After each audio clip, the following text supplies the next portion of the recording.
오늘 우리에게 주시는 하나님의 말씀은 출애굽기 37장 1절부터 9절까지입니다. 부살렐은 아카시아 나무로 길이가 2자반, 너비가 1자반, 높이가 1자반인 궤를 만들었다. 순금으로 그 안팎을 입히고 그 둘레에는 금태를 둘렀다.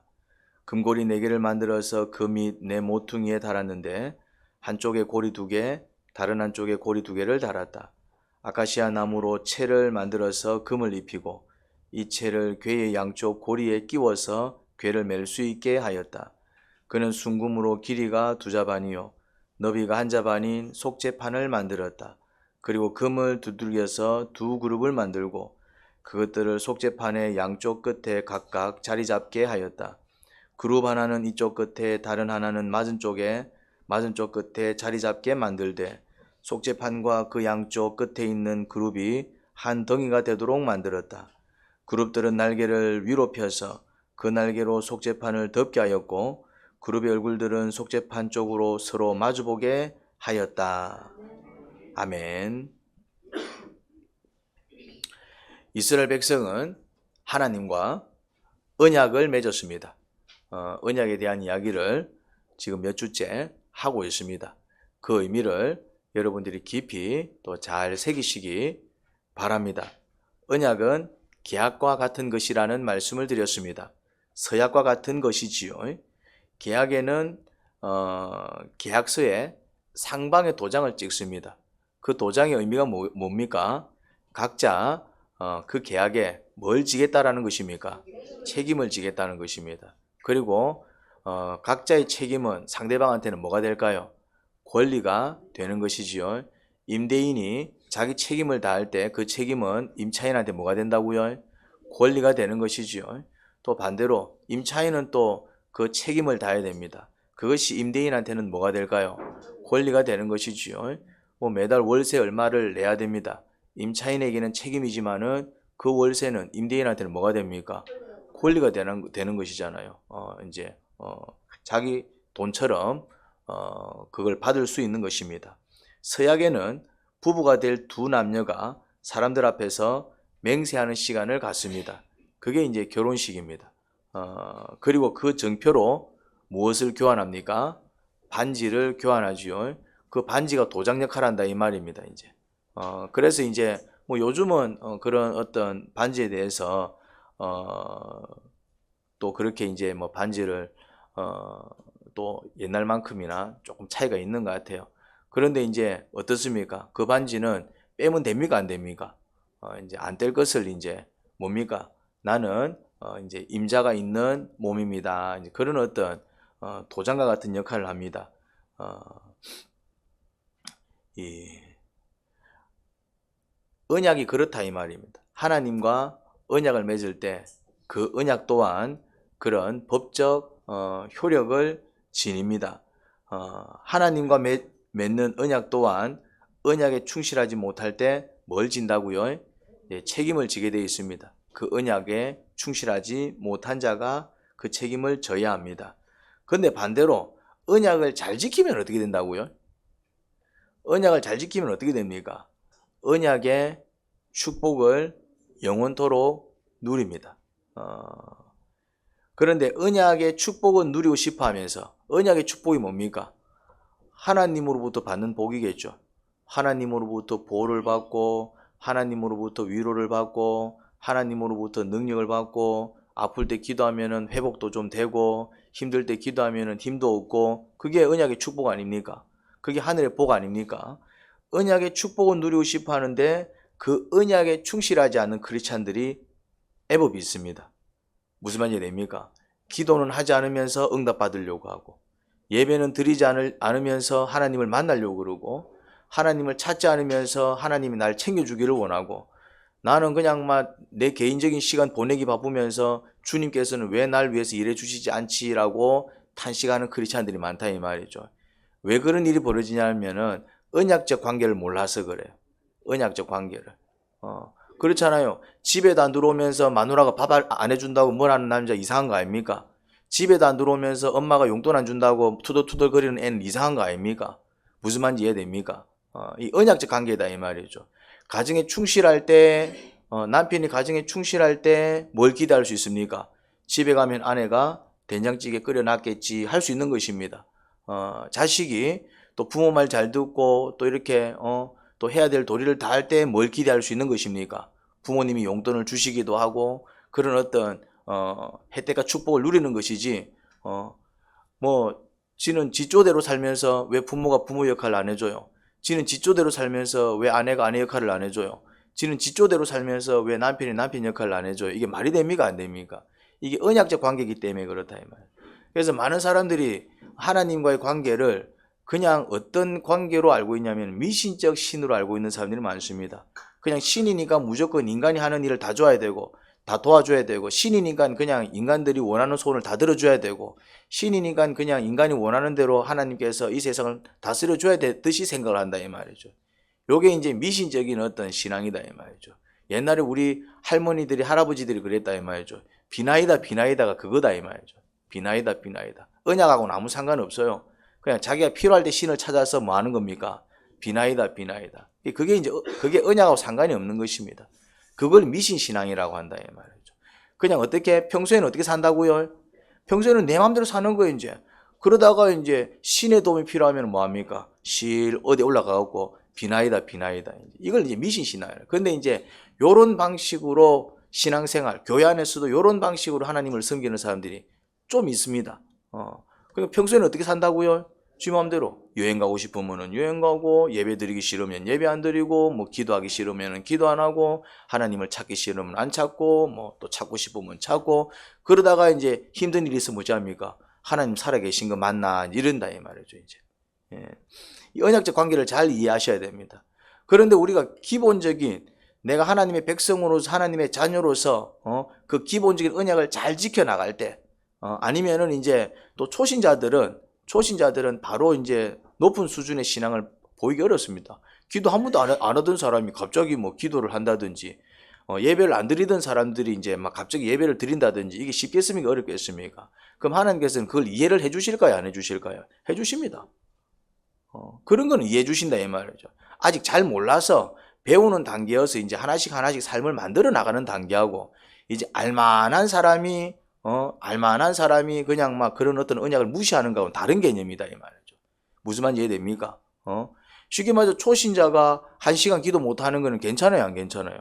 괜찮습니다. 초신자가 새벽 기도 안 나오는 거 괜찮아요, 안 괜찮아요? 오히려 초신자가 만약 일주일에 한 번 새벽 기도 나오면 괜찮아요, 안 괜찮아요? 대단한 거죠. 복 받을까요, 안 받을까요? 근데 만약 목사님이 일주일에 한 번 새벽 기도 빠지면 어떻게 됩니까? 그것도 이유가 없이 뭐 어떤 중요한 어떤 세미나가 있다든지 뭐 그러면 또 되겠지만은 그런 것도 없이 막 오늘 기도하러 가기 싫은데 그러고 이제 목사가 말이지 막 그냥 일주일에 한 달에 한 번 정도 새벽기도 빠지면 어떻게 될까요? 벌 받습니다. 무슨 말인지 됩니까? 이게 이제 책임이 다르다 이 말이에요. 대신 그만큼 또 목사는 뭘 누립니까?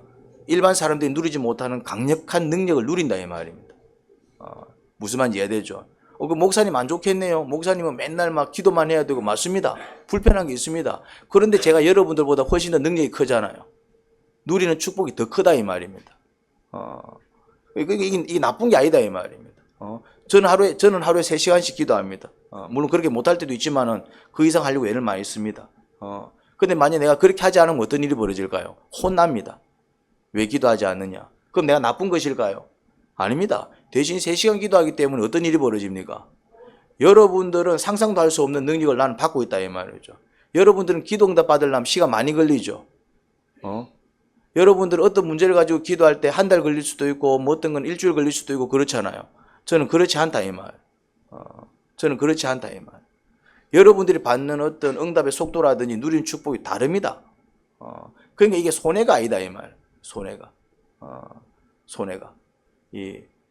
예를 들어서 이제 처음 신앙생활 하는 사람들이 이렇게 이제 기도라는 걸 모르다가 이제 기도를 배우기 시작하면서 이제 그럼 내가 일주일에 한 번씩 기도하겠습니다. 일주일에 2번씩 기도하겠습니다. 이제 10분씩이라도 기도하겠습니다. 20분씩이라도 기도하겠습니다. 그러면 목사가 하는 기도보다 작잖아요. 근데 하나님께서 어떻게 해주실 것 같아요? 뭐라고요? 그렇죠. 복을 주신다 이 말이죠. 왜요?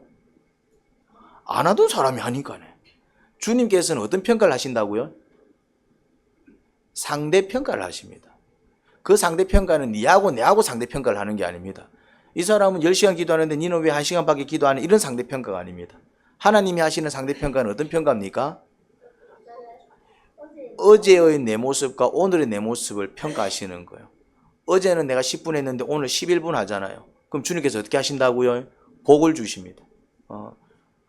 1년 전에는 내가 막 그 하루에 10분씩 했는데 이제 새해가 밝았으니까 이제는 조금 내가 성장해가지고 그러면은 이제 한 10분 더 늘려서 이제 20분 정도 기도해야 되겠다. 그럼 하나님께서 어떻게 하실 것 같아요? 복을 주십니다. 네가 성장을 했네. 작년에는 네가 10분씩 하더만은 이번에는 네가 20분씩 하네.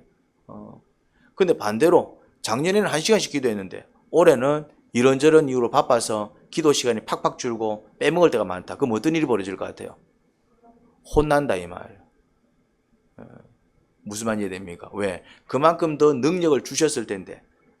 그럼 하나님께서 그만큼 더 능력을 주셨을 텐데 그게 상응하는 어떤 그 책임과 의무가 나오지 않으면 혼난다 이 말. 근데 그거는 나쁜 의미가 아닙니다. 우리가 직급이 올라가면은 권리가 더 생겨요, 안 생겨요? 월급을 더 받아야 안 받아요? 대신 뭘 더 요구합니까? 또 그만큼 더 책임을 더 요구하지. 무슨 말인지 이해됩니까?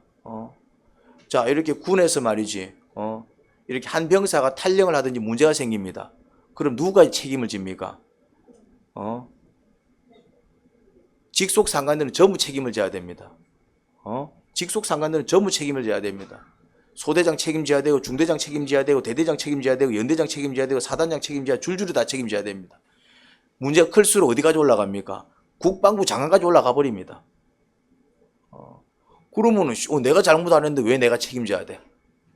그만큼 뭐가 더 많기 때문에 그만큼 더 권리와 그만큼 더 권세를 주기 때문에 책임을 더 묻는 거다 이 말이죠. 책임이 큰 게 꼭 나쁜 게 아닙니다. 책임이 크다는 얘기는 상대적으로 뭐가 크다는 얘기입니까? 그러니까 사람들이 자꾸 더 큰 축복을 요구해요. 근데 더 큰 축복을 요구할 때는 뭐도 각오하셔야 됩니까? 그에 상응하는 책임과 의무도 다 하셔야 된다 이 말이죠. 그게 나쁜 게 아닙니다. 이 축복과 책임이 같이 가야 균형 잡힌 축복을 누립니다. 만약에 책임은 딱 지키지 않고 축복만 누리면 어떤 일이 벌어질까요? 내가 책임은 하지 않고 내 할 도리는 하지 않고 축복만 누리겠다 이러면 어떤 일이 벌어집니까? 이게 범죄입니다. 일은 안 하면서 나는 이제 이렇게 이제 밭에서 음식을 가지고 뭡니까? 도둑질이잖아요. 공부는 안 하면서 대학 들어가는 거 뭐라 그럽니까? 비리라 그러잖아요. 그렇잖아요. 왜 정치인들 이렇게 자녀들 뭐 이렇게 어떤 문제가 생기면은 치명적입니까? 이 힘없는 사람들, 백 없는 사람들은 어떻게 대학 들어갑니까? 어떻게 직장에 들어갑니까? 순전히 막 목숨 다해 공부하고 막 그렇게 들어가는 거잖아요. 그런데 그 사람들은 아버지 백으로 아버지 정치인이랑 전화 한 통으로 이렇게 실 들어가면은 그래서 박근혜 대통령이 왜 탄핵당했습니까? 무슨 말인지 이해가 되죠? 최순실 때문이잖아요. 이제 그런 일이 왜 벌어졌어요? 그 딸내미 때문이잖아요. 이제 이대 들어가려면 이화여대 들어가려면 어떻게 해야 돼요? 얼마나 큰 명예지만은 그 이화여대 들어가려고 말이지 그 얼마나 공부하는데 걔는 어떻게 됐어요? 이제 남들은 정말 겨우 얻을 수 있는 장학금이라든지 겨우 얻을 수 있는 그 혜택을 어떻게 얻었다고요? 전화 한 통. 자격도 안 되는데 심지어 이렇게 이제 어떤 졸업 자격도 안 되는데 부지시 졸업해갖고 학위를 받아 나간다. 어떤 느낌이 듭니까? 똑같은 거다 이 말이죠. 그러니까 축복과 책임은 같이 가는 거예요. 그게 나쁜 게 아닙니다. 그게 당연한 거예요. 그런데 사람들의 심리는 뭐가 있냐면 이런 게 있습니다. 뭐는 하고 싶지 않고 책임은 안 지고 싶고 뭐는 누리고 싶고 요게 무슨 심보라고요?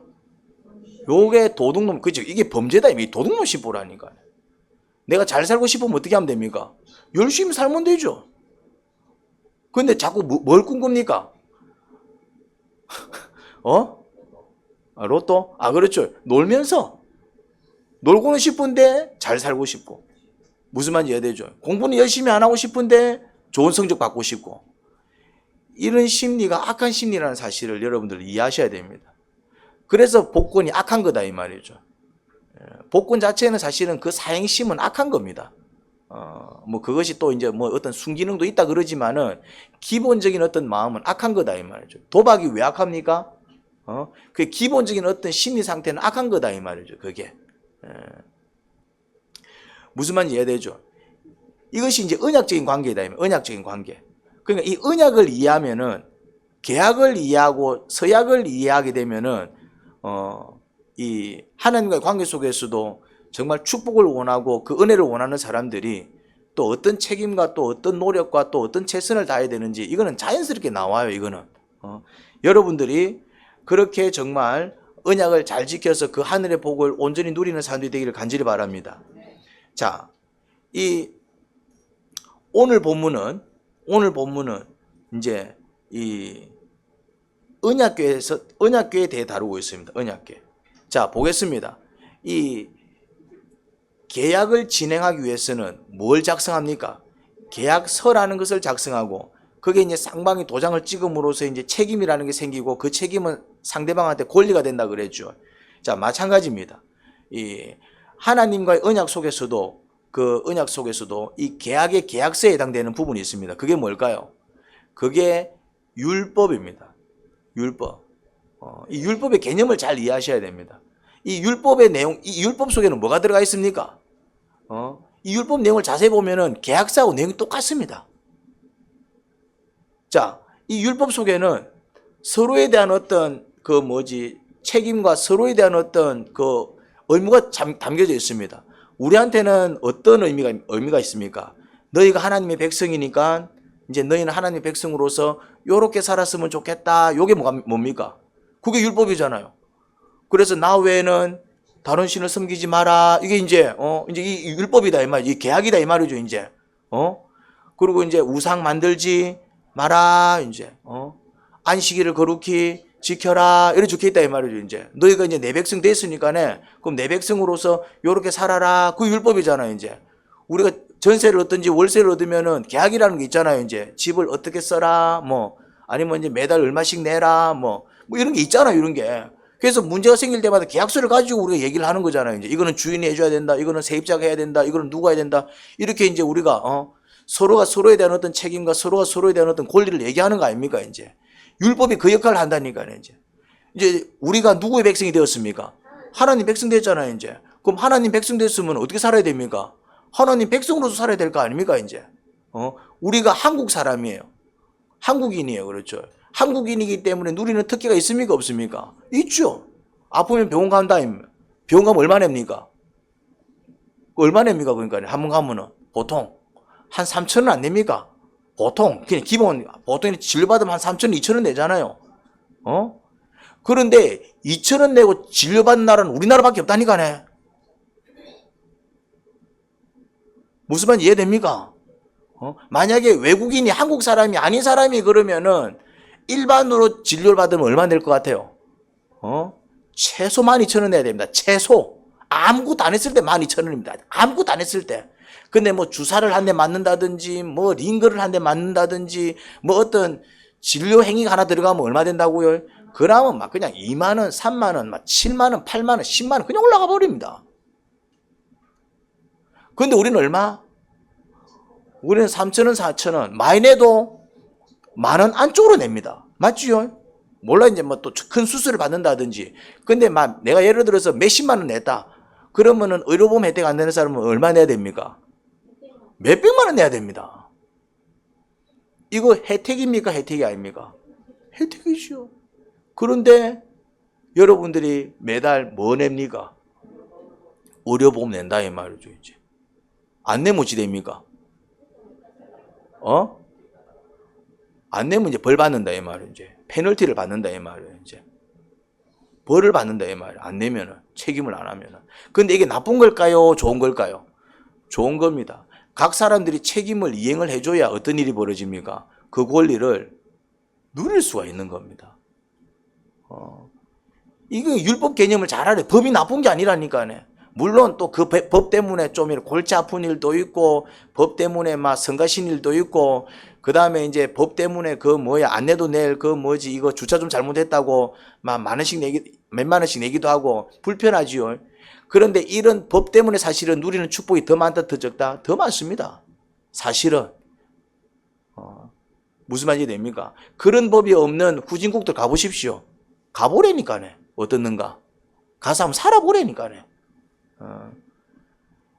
그러니까 이 법이 나쁜 게 아닙니다, 이제.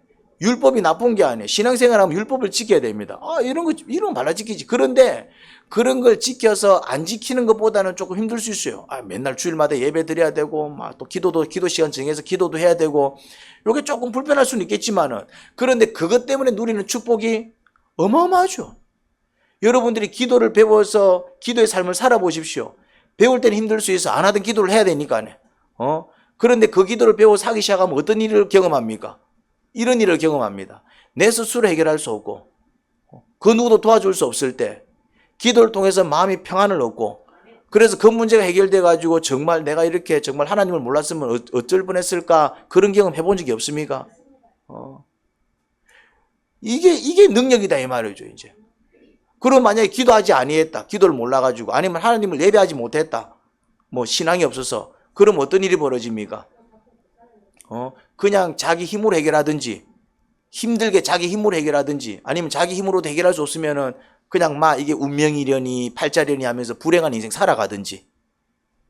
무슨 말인지 이해됩니까? 그러니까 이 율법이 나쁜 게 아니에요. 이 율법에는 너희가 하나님의 백성이니까 이렇게 살았으면 좋겠다 명시되어 있다 이 말이죠.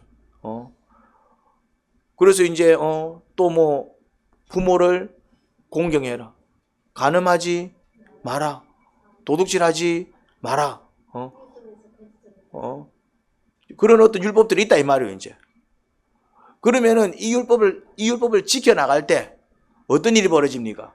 자, 이제 그럼 우리는 율법을 지켜 이제. 그럼 율법을 우리만 지킵니까? 언약을 우리만 지킵니까? 누구도 지켜요. 또 누구도 지키죠. 하나님도 언약을 지키지. 근데 우리가 지키는 언약이 클까요? 하나님이 지키는 언약이 클까요? 하나님이 지키는 언약이 크다니까네. 우리가 하나님을 위해서 뭔가를 하는 것보다 하나님이 우리를 위해서 뭔가 하는 게 훨씬 더 크다니까요. 훨씬 더. 우리가 하는 거는 그냥 좀 안 하면은 편한데 하면 약간 귀찮은 거. 무슨 말인지 됩니까? 우리가 하는 거는 그 정도다 이 말이죠, 이제. 새벽에 기도하려면은 또 좀 잠 좀 설치고 좀 나와야 되니 이런 정도. 근데 하나님이 우리를 위해서 해주시는 건 뭡니까? 죽어야 될 사람이 살고, 할렐루야. 무슨 말인지 이해됩니까? 우리가 해결할 수 없는 정말 심각한 문제들이 그래도 하나님 은혜 가운데서 순탄하게 해결이 되고, 그러니까 하나님이 우리를 위해서 해주시는 그 놀라운 은혜와 축복은 이건 이 사이즈가 다르다 이 말이죠, 이제. 내가 뭐만 하면은 언약만 지키면, 내가 지켜야 될 언약만 지키면은, 내가 지켜야 될 언약하고 하나님이 지켜야 될 언약 사이즈가 다릅니다. 하나님이 지켜주시는 언약은 나한테 뭐가 될까요? 축복이 되고, 나한테 권리가 되고, 나한테는 능력이 되는 것입니다. 반대로 이제 또 내가 지켜야 될 언약은 하나님한테 뭐가 되겠습니까? 내가 지키는 언약은 하나님께 뭐가 될까요? 그렇죠. 하나님의 기쁨이 된다 이 말이죠. 우리가 이렇게 예배 드리기 위해서 애쓰면은 하나님은 기뻐하시고, 우리가 막 하나님 찾고 기도하면은 하나님도 그것을 기뻐하시면서 그래 어떻게 해줄까? 응답해 주시고, 우리가 열심히 지키는 이 언약은 또 하나님한테는 뭐가 된다고요? 기쁨이 되고, 또 이제 정말 찬양이 되고, 그런 은혜가 된다는. 그러니까 언약은 사실은 누구한테 좋은 겁니까? 둘 다 좋지. 뭐 우리만 좋아. 우리가 예배 드리면 하나님 어떻게 된다고요? 기뻐하신다니까요. 그 다음에 또 이제 우리가 예배 드릴 때 또 하나님께서 예배 드리네 그러면서 우리한테 뭔가 이렇게 이제 우리가 필요한 것들을 채워주시고, 우리의 건강을 돌봐주시고, 우리의 삶을 돌봐주시면은 우리는 어때요? 별로 안 좋습니까? 그거 좋잖아요. 내 심령을 만져주시고, 내 삶을 만져주시고, 내 인생을 만져주시고. 여러분들이 그 은혜 가운데 들어가기를 간절히 소원합니다. 이 언약궤. 근데 오늘은 또 이제 본문을 보니까 언약궤가 나오네. 이 언약궤가 뭐예요, 이제? 언약궤 기능이 뭔지 아십니까? 이 언약궤 안에 뭐가 들어가 있죠? 그렇죠. 언약궤 안에 이 율법 돌판 2개가 들어가 있잖아요. 그게 이제 언약궤의 기능입니다. 그리고 이제 이 언약궤는 성막 안에서 어디에 위치가 됩니까? 어디에 놓여입니까? 지성소 안에 놓이게 됩니다. 그러면서 이제 이 언약궤, 이 지성소가 하는 역할이 뭐예요? 이게 어떤 기능을 합니까? 그렇죠. 하나님이 임재하죠. 누구한테? 그 언약궤를 통해서 누구한테? 우리한테 온다 이 말이에요. 하나님은 그냥 오실 수가 없어. 그러니까 이런 매개체가 필요하다 이 말이죠. 그래서 이제 이 언약궤가 중요했을까요? 안 중요했을까요? 굉장히 중요했죠. 그런데 우리한테는 이 본문이 전혀 와닿지가 않죠. 재미가 없죠. 뭐 두자반, 석자반, 뭐 2규빗, 3규빗, 규빗이 뭔지도 막 느낌이 안 오고, 궤짝을 하나 만들어서 뭐 그 안에 막 돌판을 넣기도 하고, 근데 그게 느낌이 안 오죠. 은혜스럽지도 않고. 왜 그럴까요? 더 이상 언약궤가 필요가 없기 때문에 그렇습니다. 언약궤 필요 없잖아. 여러분들 하나님 만나기 위해서 언약궤가 있습니까? 이제는 그런 게 필요가 없다 이 말이죠. 그러니까 이 와닿지가 않는 거예요. 그럼 이 와닿지도 않는 이 본문을 우리는 왜 묵상해야 됩니까? 그런데 이 언약궤의 기능과 역할은 필요할까요? 안 필요할까요? 여러분들 하나님 안 만나도 됩니까? 여러분들 하나님 임재가 필요 없습니까? 하나님 우리 삶 가운데 임재 안 해주셔야 됩니까? 아니잖아요. 여전히 그 기능과 역할은 필요하다 이 말이죠. 구약시대 때는 하나님께서 어디에 임재하셨다고요?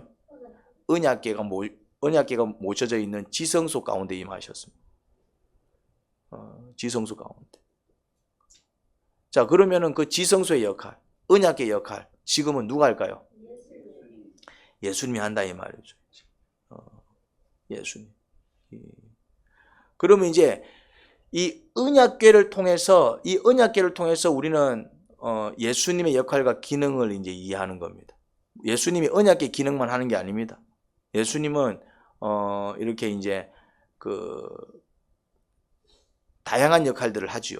할례의 역할도 하고 제사의 역할도 하고 다양한 역할을 합니다. 그 중에서 이제 오늘 살피는 역할은 이제 그 성막 가운데서도 지성소에 놓이는 이제 언약궤. 이 언약궤의 기능을 누가 하신다고요? 예수님이 하십니다. 그러면 이제 이 언약궤를 통해서 우리는 예수님께서 우리에게 해주시는 기능이 뭔지 간접적으로 알 수 있다 이 말. 오늘날은 언약궤가 필요가 없어. 그러니까 이제 이 본문이 와닿지가 않아요. 그렇지만 이 언약궤의 기능과 역할은 우리가 이해를 잘해야 됩니다. 왜요? 우리가 믿는 예수님이 지금은 우리에게 그런 역할과 기능을 해주기 때문에. 이 언약궤의 기능과 역할이 뭡니까? 언약궤에는 십계명을 명시한 두 돌판을 보관하는 궤짝입니다. 십계명은 하나님의 백성으로서 반드시 지켜야 될 10가지 계명입니다. 이건 오늘날도 지켜야 될까요? 오늘날은 안 지켜도 될까요? 이 계명은 오늘날도 지켜야 됩니다. 이 율법 정신은 오늘날도 지켜야 됩니다. 오늘날은 그럼 부모 공경 안 해도 됩니까? 공경 안 해보십시오. 어떤 일이 벌어지는가 이제. 오늘날은 그러면은 뭐 우상 숭배도 됩니까? 아니잖아요 이제. 그 말씀을 여전히 오늘날도 이제 새겨야 된다 이 말. 근데 그 계명을 보관하는 궤짝이 언약궤였고, 그것이 이제 하나님께서 임재할 수 있는 어떤 매개체가 되었고, 그래서 그것을 통해서 하나님의 백성과 이스라엘 백성과 하나님이 이렇게 하나 될 수 있는 그 은혜가 있었다 이 말이죠. 그런데 지금은 그 역할을 누가 한다고요? 예수님.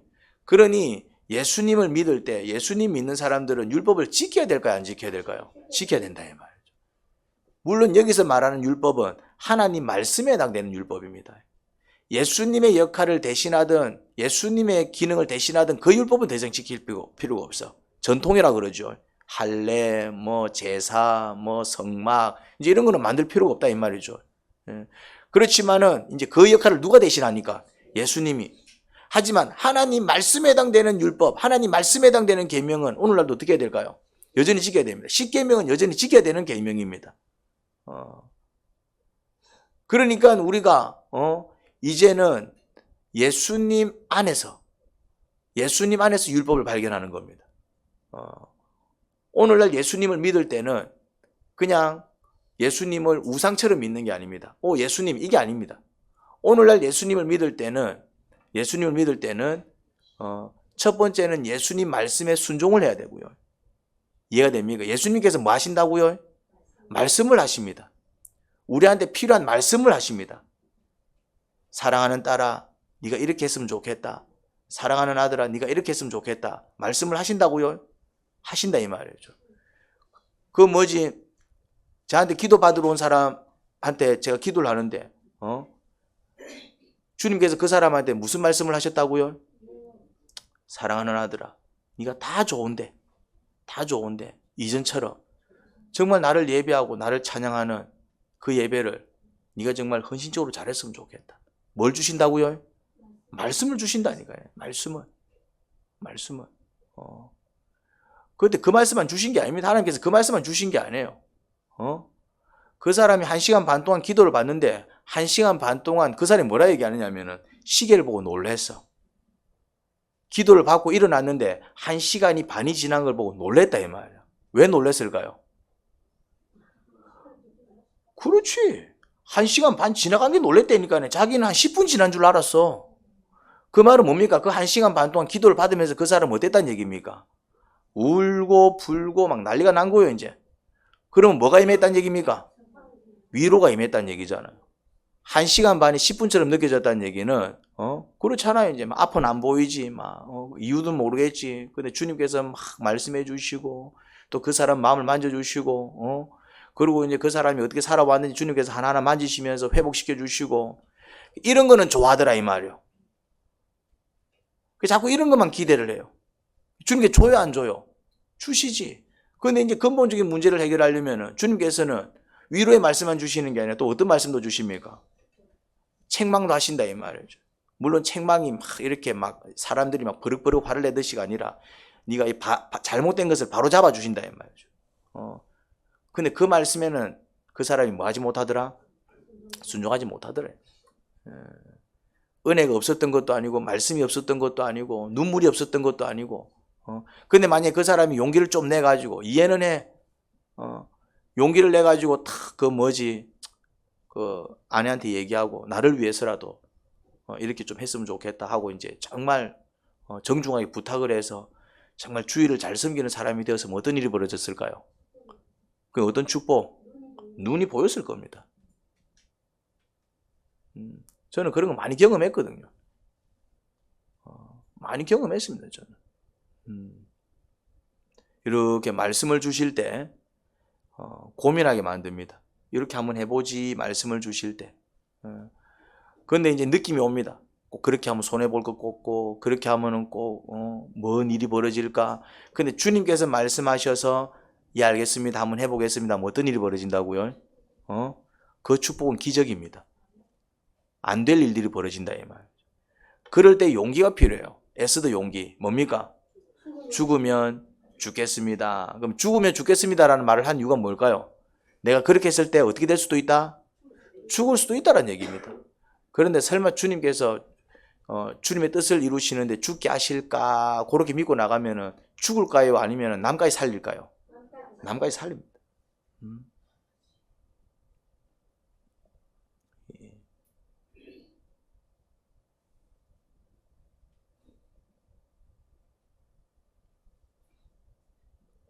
그러니까 예수님을 믿을 때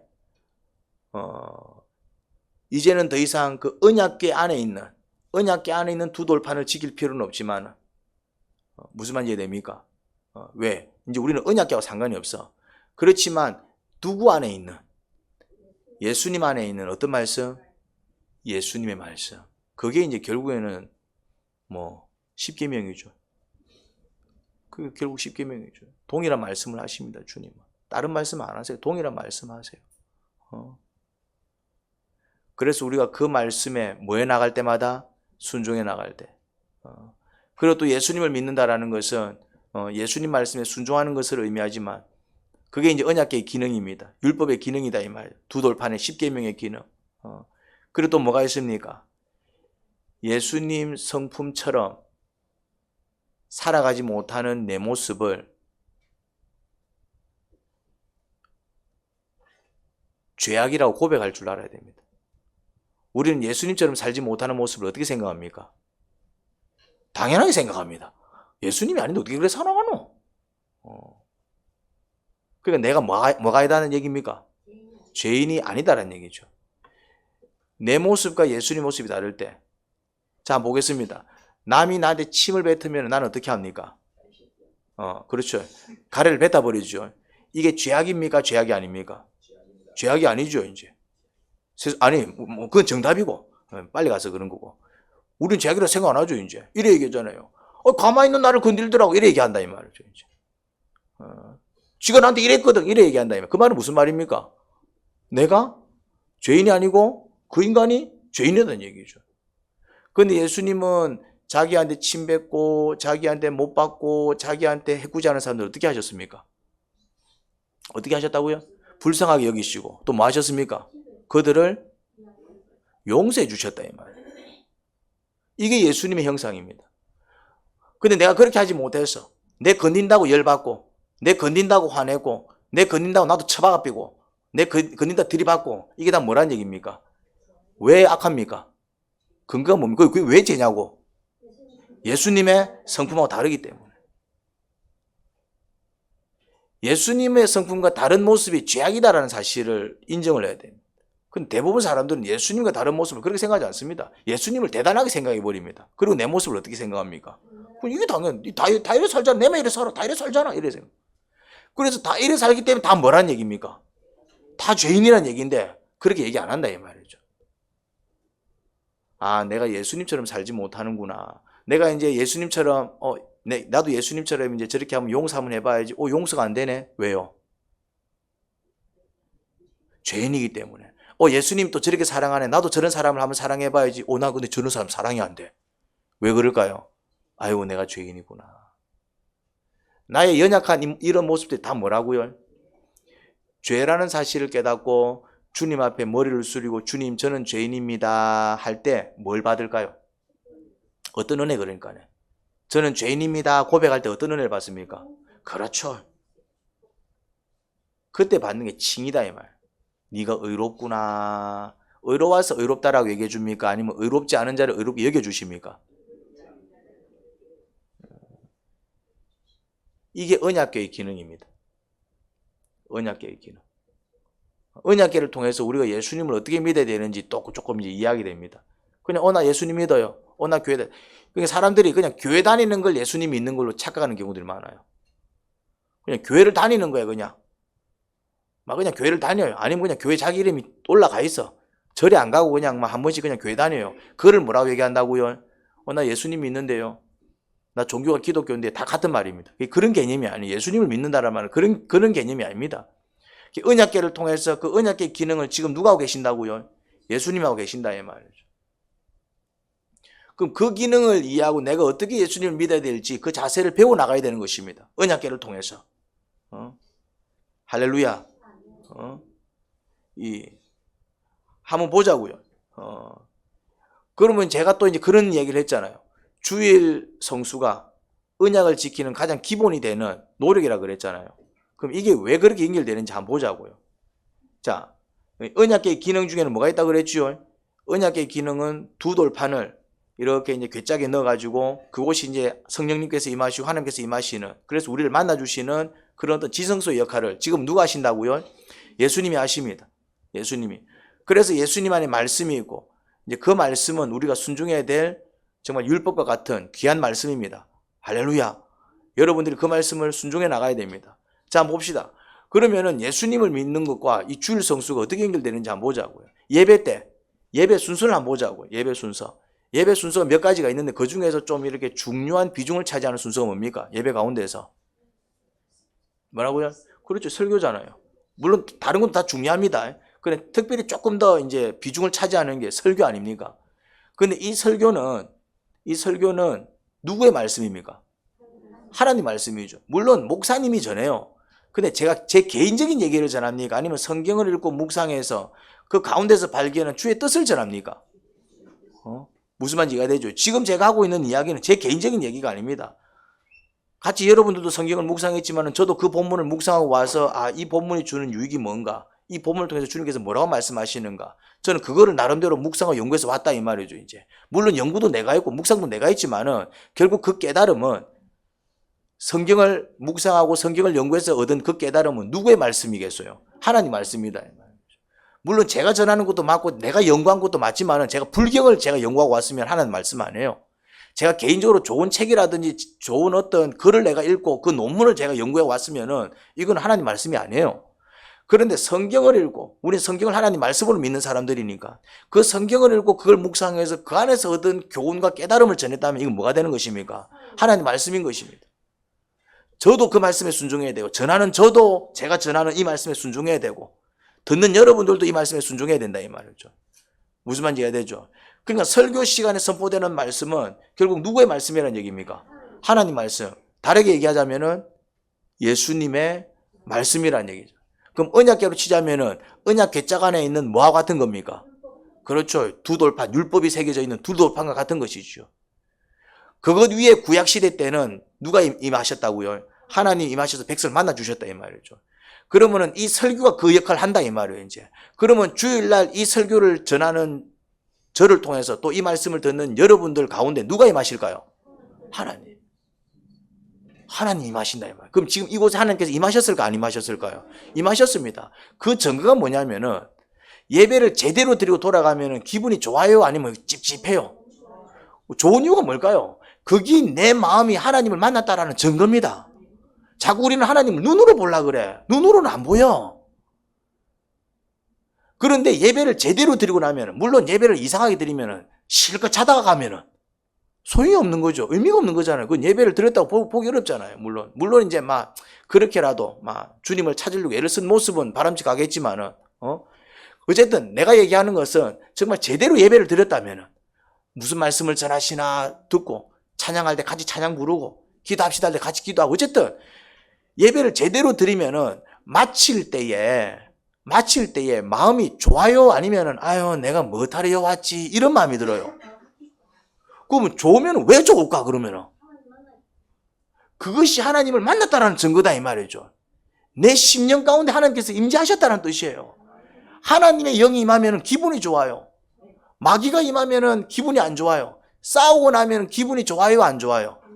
아무리 좋은 일 가지고 싸웠어도 싸우고 나면 기분이 좋아요 안 좋아요?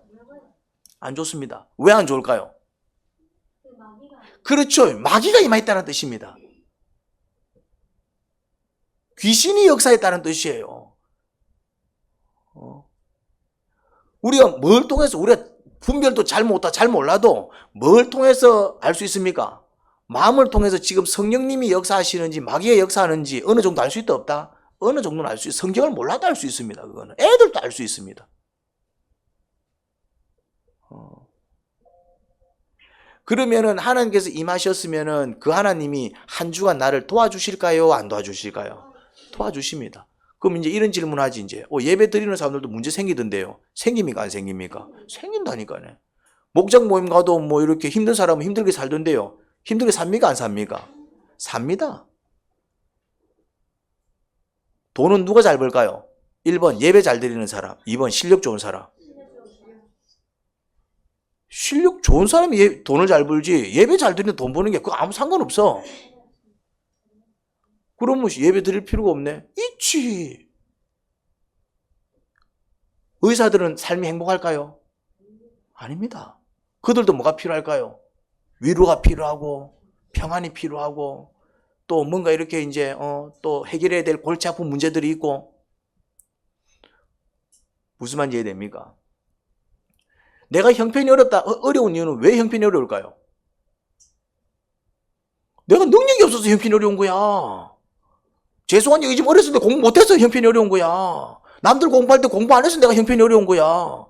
남들 일할 때 내가 일 안 해서 형편이 어려운 거야. 무슨 말인지 이해됩니까? 아닙니까? 내가 지금 이상한 소리 하고 있습니까? 예수님 안 믿어도 열심히 공부하면 대학 가요 안 가요? 예수님 안 믿어도 열심히 일해서 좋은 삼성에 들어가고 막 이렇게 의사 되면 돈 많이 벌어요 안 벌어요? 의사들은 다 예수님 믿는 사람들입니까? 실력 좋은 사람들이에요. 내 형편이 어려운 것은 내가 예배 안 드려서 형편이 어려운 게 아니라니까네. 예배 열심히 드렸는데 왜 돈이 안 벌어지지? 왜 돈 못 봅니까? 능력이 없어서 못 보는 거예요. 능력이 없어서. 그런데 그거는 내 능력에 의해서 결정난다고. 얼마 버는지는 내 능력에 의해서 결정난다고. 문제가 생기고 안 생기고는 뭐에서 의해서 결정납니까? 내 능력에서 결정나는 거. 내 몸이 왜 아플까요? 몸이 약해서 아프겠지. 아니면은 가족 내력에 가족들 가운데 아픈 사람들 많으면은 암 환자가 많으면 암 걸릴 확률이 높아요 안 높아요? 그 다음에 또 지금 옛날보다 우리나라가 좀 더 이렇게 어떤 질병들이 많아졌어요. 왜 많이 걸립니까? 공기가 더럽거든. 옛날에는 다리끼 걸렸다고 병원에 안 갑니다. 옛날에는 다리끼 걸렸다고 병원에 안 간다니까네. 그냥 막 한 일주일 고생하면 다 나요. 왜요? 그래서 어떤 목사님이 자기 어렸을 때는 다리끼 나도 병원에 안 가갖고 지 새끼 다리끼 나도 병원에 안 데리고 왔어. 그러니까 이제 하나 났는데 나중에는 7개, 8개 나가 눈이 이리 대피했어. 그래서 놀래가 병원을 데리고 갔는데 이제 의사가 막 그 목사님을 뭐라 하더래. 당신 아빠 맞냐고. 그러니까 얘기했지. 내 어렸을 때는 이런 거 갖고 병원에 와본 적이 없다.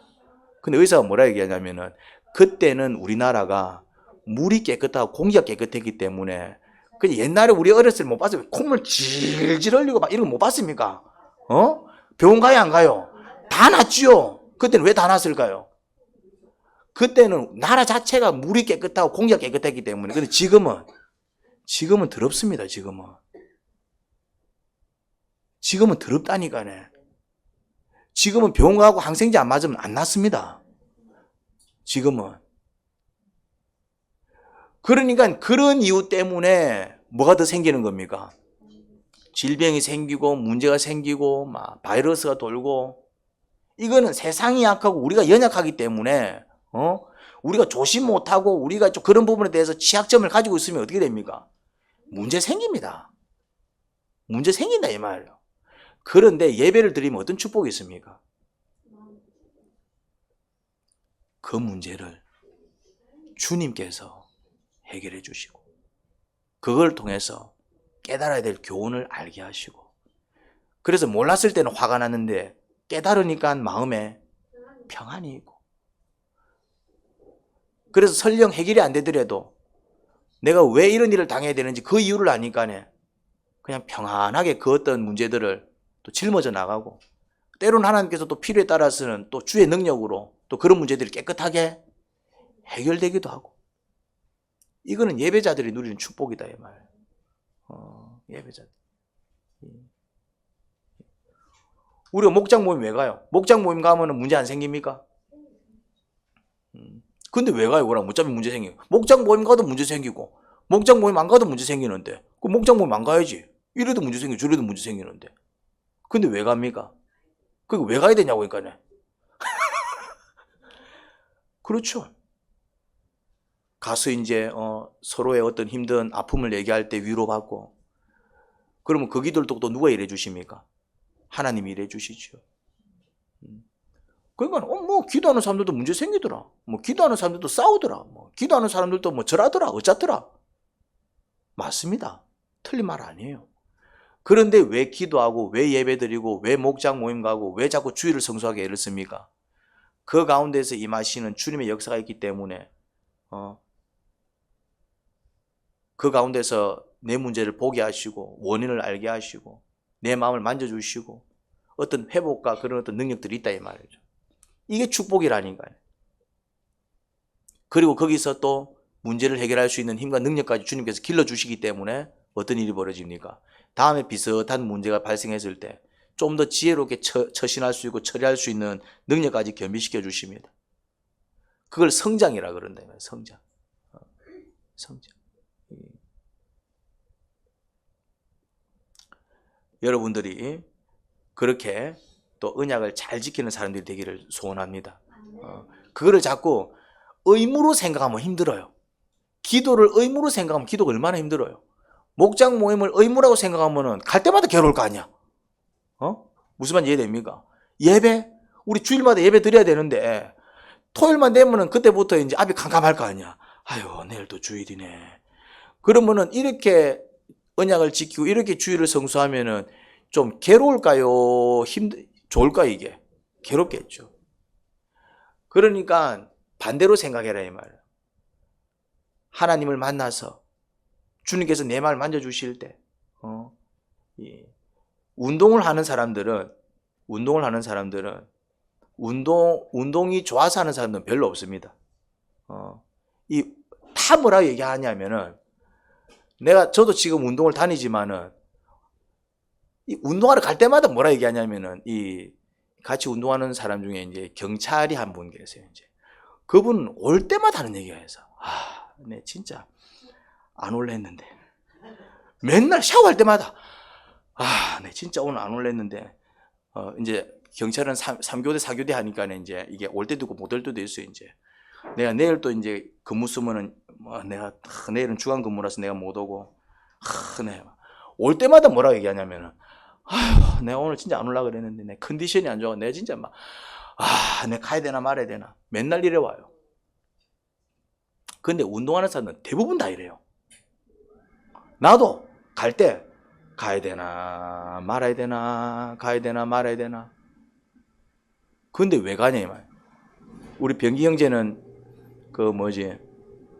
헬스장 갈 때 편안하게 가요? 아니면은 때로는 발걸음이 무거워도 무거운 발걸음을 이끌고 갈 때가 많아요? 저도 운동 열심히 하거든요. 근데 뭐라 얘기하냐면 이제 발걸음이 무거울 때 왜? 놀다 가는 게 아니라 일 마치고 가고 아니면 일하기 전에 일찍 일어나고 운동하고 가고 그럼 운동 안 가면 잠 좀 더 잘 수 있는데 아니면 이제 운동 마치고 일 마치고 집에 들어가면 좀 더 쉴 수 있는데 그래도 이제 몸 챙기려면 운동 좀 해야지 하고 이제 그러면은 그 발걸음이 갈 때 막 신나게 갈 때가 많아요? 아니면은 그래도 10분이라도 하고 가자 하고 좀 무거운 발걸음 이끌고 갈 때가 많아요? 언제가 더 많아요? 솔직하게. 그래 얘기하잖아요. 이제 운동하는 사람들이 대부분 저렇다니까네. 진짜로. 그런데 하고 나오면 느낌이 어때요? 하고 샤워 쫙 하고 나오면 진짜로. 이게 그런 겁니다. 이게. 그러니까 뭘 생각하냐면은 갈 때 무거운 발걸음 생각 못 가요. 근데 항상 뭐냐면 그래도 하고 나면은 개운하다. 하고 나면은 내 건강 지킨다. 하고 나면은 그래도 또 이게 엔돌핀이 돈다. 하고 나면은 그래도 몸이 개운해진다. 그런 기대 때문에 하는 거다. 여러분들이 왜 예배를 드립니까? 올 때 편안하게 오지 않는다니까네. 걔도 가야 돼. 근데 뭘 기대합니까? 그래도 예배 드리고 나면은 마음이 시원해져. 그래도 예배 드리고 나면은 그래도 또 주님께서 나를 위해서 일해 주셔. 그래도 예배 드리고 나면은 좀 힘이 나. 그나마 이 예배마저 놓치면은 나는 그냥 한 주 죽 쓰는 거야. 난 그냥 이 예배마저 놓치면은 나는 어디서 위로 얻을 데도 없어. 그런 기대 때문에 뭐 하는 겁니까? 조금 힘들더라도 참고 신앙생활 그렇게 하는 겁니다. 근데 신앙생활만 그렇게 하는 게 아니라 건강하게 사는 사람들은 전부 그렇게 살아갑니다. 운동 하나만 해도 건강하게 사는 사람들은 전부 그렇게 살아갑니다. 공부하는 친구들 공부 자체가 좋아서 공부할까요? 아닙니다. 그런 친구들 없습니다. 정말 나는 공부가 재밌어서 거짓말입니다. 저도 30년 넘게 공부한 사람이지만 물론 기분 좋게 공부할 때도 있지만 공부 그렇게 기분 좋은 게 아닙니다. 그런데 왜 해요? 하고 나면은 뭔가 이렇게 성취욕이 있고 또 점수가 올라가고 또 열심히 했더니 진학이 되고 좋은 대학 들어가 장학금 받고 여러분들 1,500만 원짜리 장학금 받아본 적 있습니까? 나는 받아봤거든요. 하늘이 찢어집니다.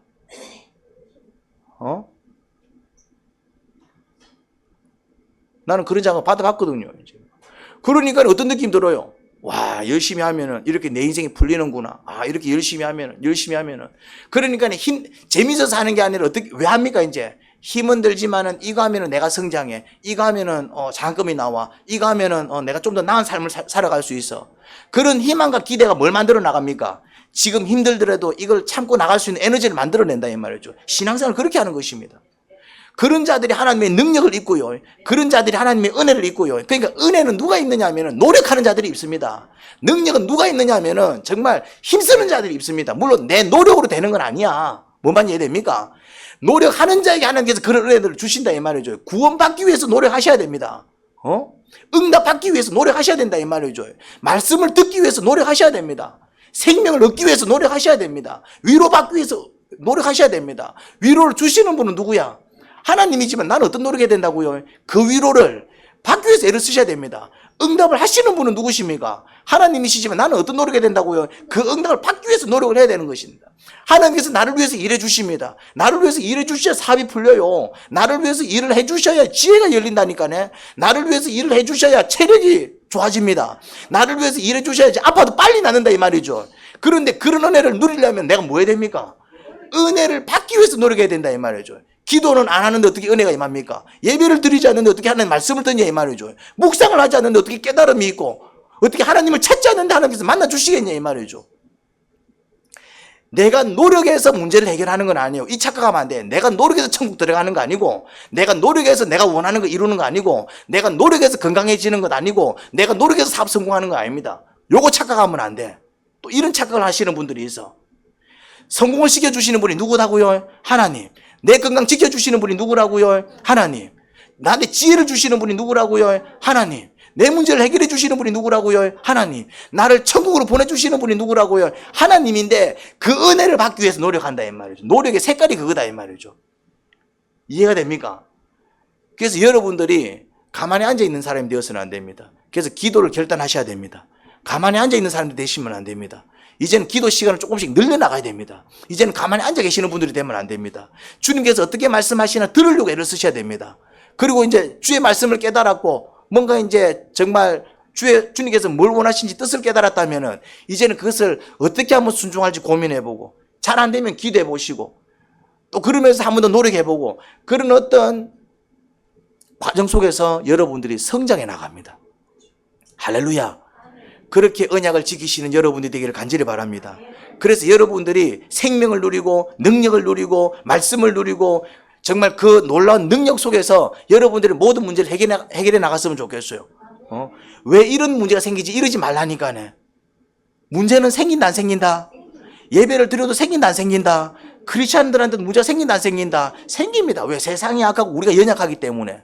그런데 예배를 드리기 때문에 그럼 예배 속에서는 앞으로는 이런 문제가 안 생겼으면 좋겠다 이게 아니고 이제 이런 문제가 생겼는데 주님 어찌하면 좋으리까 그러면서 주님께 지혜를 구하고 주님 내가 지금 한계 부딪혔습니다. 이제 주님의 능력을 구합니다. 그러면서 능력을 잊고 여러분들이 그렇게 나가면 성공합니다.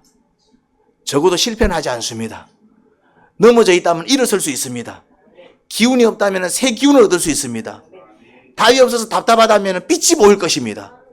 하나님 아버지 믿음으로 살아가게 하소서. 믿음이 없어서 저희들이 주저앉습니다. 믿을 때 움직입니다. 기도를 못하는 이유는 믿음이 없어서 그렇습니다. 정말 기도하면 주께서 일해 주셔. 그런 믿음이 있으면 기도를 왜 못하겠습니까? 묵상을 하지 않는 이유도 그렇고 주님을 찾지 않는 이유도 그렇고 아유 한다고 무슨 일이 벌어지겠노 그런 어떤 연약한 불신 때문에 우리가 아무것도 하지 못하는 것입니다. 믿음으로 나갈 때 놀라운 일을 경험할 줄 믿습니다. 예수님 이름으로 기도합니다. 아멘.